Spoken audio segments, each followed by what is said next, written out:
അയൽപക്കളെ വളർത്തി നമ്മളെ ഭാഗ്യം. എന്നാലും കുറച്ച് ജിക്കഎനിക്ക് വേഗത്തിലൊരു ആവശ്യം ഉണ്ടായിരുന്നു.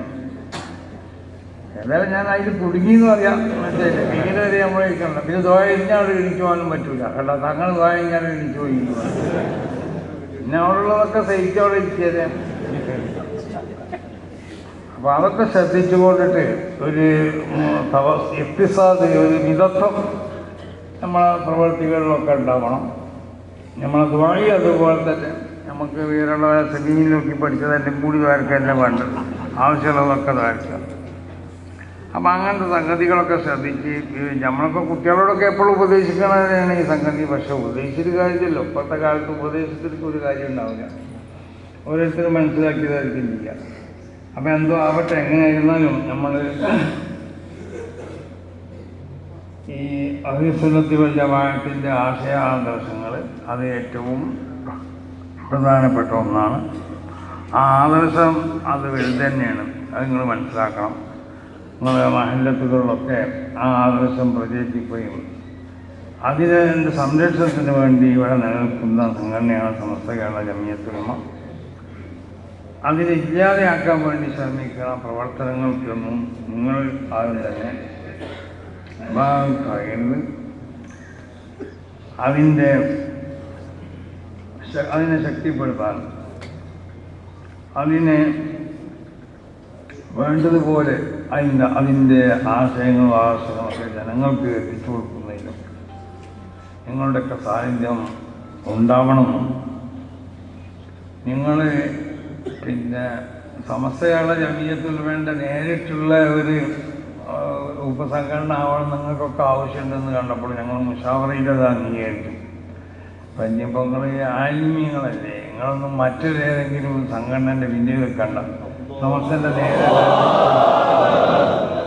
അപ്പം അന്നേക്ക് നിങ്ങളെ ഞങ്ങൾ ബഹുമാനിക്കുന്നുണ്ട്. സമസ്തയുടെ അതിൻ്റെ ഉസ്താദന്മാരൊക്കെ ആ ബഹുമാനം മനസ്സിലാക്കിക്കൊണ്ട് തന്നെയാണ് ഞങ്ങൾ പ്രവർത്തിക്കുന്നത്. നിങ്ങൾക്കൊക്കെ അന്നേരത്തുള്ളൊരു ബഹുമാനമുണ്ട്. ആ നിലക്ക് ബഹുമാനിക്കണമെന്ന് ജനങ്ങളോടൊക്കെ എപ്പോഴും പറയുന്ന ആളുകളാണ് നമ്മൾ. അപ്പം തിരിച്ച് ഇങ്ങോട്ട് സമസ്തകളുടെ ജമിയത്തുൽ ഉലമയോടും ആ നിലക്കുള്ളൊരു ബഹുമാനവും ആദരവും ഒക്കെ നിങ്ങൾ മനസ്സിലുണ്ടാവണം. അതിൻ്റെ വളർച്ചയ്ക്ക് വേണ്ടി നമ്മൾ പ്രവർത്തിക്കണം. സമസ്തനെ ഒരിക്കലും ഏതെങ്കിലും നിലക്ക് വ്യംഗ്യമായോ സൂചനാപരമായോ ഒക്കെ ആക്ഷേപിക്കുകയും അധിക്ഷേപിക്കുകയും ചെയ്യുന്ന ആളുകളുണ്ട് ഇവിടെ.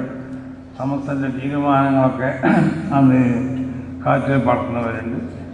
സമസ്തനെ ചെറുതാക്കാനും വേണ്ടി പ്രവർത്തിക്കുന്നവരുണ്ട്. അതിനുവേണ്ടി പല പൊള്ളും പറയുന്നവരുണ്ട്, പലരെ കൊണ്ടും പറയിപ്പിക്കണവരുണ്ട്. മനസ്സിലായില്ലേ? ഇങ്ങനെ പറയുന്ന വ്യക്തിനോട് മുമ്പ് ചെയ്യുന്നതങ്ങനെയൊക്കെ പറയാൻ കാരണം ഒന്നല്ല, ഇന്ന 2-3 ആളുകളാണ് ഇതിനെ ഏൽപ്പിച്ചിട്ടുണ്ട്. ഒന്ന് ഇന്ന ആചാരാണ്, ഒന്ന് ഇന്ന ആചാരാണെന്ന്, ഒന്ന് ഇന്ന മൂല്യരുമാണെന്ന്. ഓലാണ് എനിക്കിതൊക്കെ എഴുതി തരുന്നത്. കാരണം ഇപ്പം അങ്ങനെയൊന്നും പറയാൻ അറിയില്ല. പിന്നെ എങ്ങനെ ഇപ്പം പറഞ്ഞു? ഞാൻ വിചാരിച്ചു ഇവരെന്താ ഇപ്പോൾ ഭയങ്കര സംഭവമായി മാറിയത്, എന്തത് എങ്ങനെ ഇതൊക്കെ പറയണമെന്ന് ഞാൻ അപ്പോൾ നോക്കുമ്പോൾ അതാണ് ആരാ എഴുതി കൊടുത്തത് പറയാം. പിന്നെ എന്തെങ്കിലും പൈസ ഇട്ടല്ലെന്താന്ന് ചോദിച്ചു. അതും ഉണ്ട്. അപ്പം ആ പണിയൊക്കെ നമുക്കും അറിയാത്തതുകൊണ്ടല്ല. ആരെങ്കിലുമൊക്കെ പൈസ കൊടുത്തിട്ട് അത് ശങ്കര പേരുള്ളവരോ അല്ലാത്തവരൊക്കെ ഉണ്ടാവും. അന്യം മുഹമ്മദൊക്കെ കൂട്ടിയിരിക്കുന്നു, അങ്ങനത്തെ അല്ലാത്ത പല പേരുകളൊക്കെ ഉണ്ടാവും.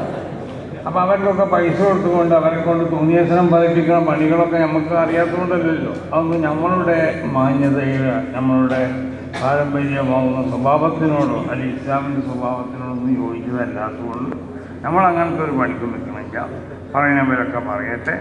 ഷെയ്ഖുന പറഞ്ഞതുപോലെ പറയുന്നവരൊക്കെ പറയട്ടെ. വളരെ നന്മയുണ്ടെങ്കിൽ അത് നമ്മളെ ഹസനാത്തിൽ ഇങ്ങോട്ട് വരുന്നതാണ്.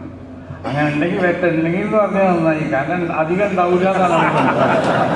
അതുകൊണ്ടാണ് ഷെയ്ഖുന അങ്ങനെ പറഞ്ഞത്. അതിൻ്റെ വല്ലതുണ്ടെങ്കിൽ. അപ്പോൾ അതുപോലെ നമുക്കും പറയാനുള്ളതാണ്, നല്ലതുണ്ടെങ്കിൽ ഇങ്ങോട്ട് വരട്ടെ, ഇല്ലെങ്കിൽ അങ്ങനെ നിൽക്കട്ടെ. ഏതായാലും വേണ്ടില്ല. അല്ലാഹു സുബ്ഹാനഹു വ തആല നമ്മളെ കാത്തു രക്ഷിക്കട്ടെ, നമ്മളെ സംഘടനയെ കാത്തു രക്ഷിക്കട്ടെ, സമസ്ത കേരള ജമിയത്തുൽ ഉലമയെ അല്ലാഹു കാത്തു രക്ഷിക്കട്ടെ. പൂർണ്ണമായി ഇതൊരു ദീനിൻ്റെ സംഘടനയാണ്, ദീനിൻ്റെ സംരക്ഷണമാണ് നമ്മുടെ ലക്ഷ്യം.